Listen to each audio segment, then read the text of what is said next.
Dirty history facts you may not know.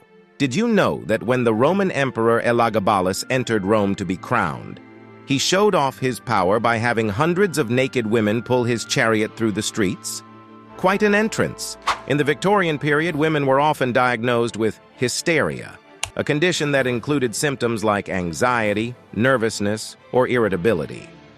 Doctors at the time believed they could cure this by giving women pelvic massages to cause a hysterical episode, which we now know was not a real solution.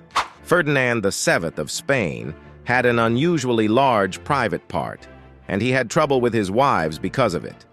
He even used a pillow with a hole in it to make things easier.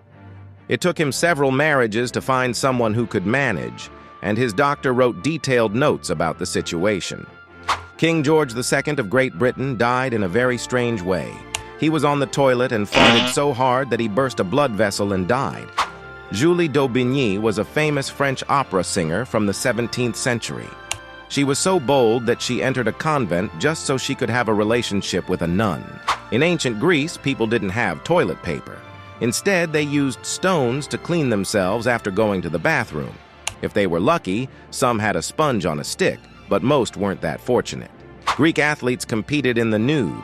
Before a race or wrestling match, they would cover themselves in oil. Afterward, they sold their sweat as medicine. People believed rubbing an athlete's sweat on their skin could relieve aches and pains, though it probably didn't work. Greek slaves were often forced to wear chastity belts. These were metal rings placed around their genitals, making it painful to get excited. They could only be removed with a key.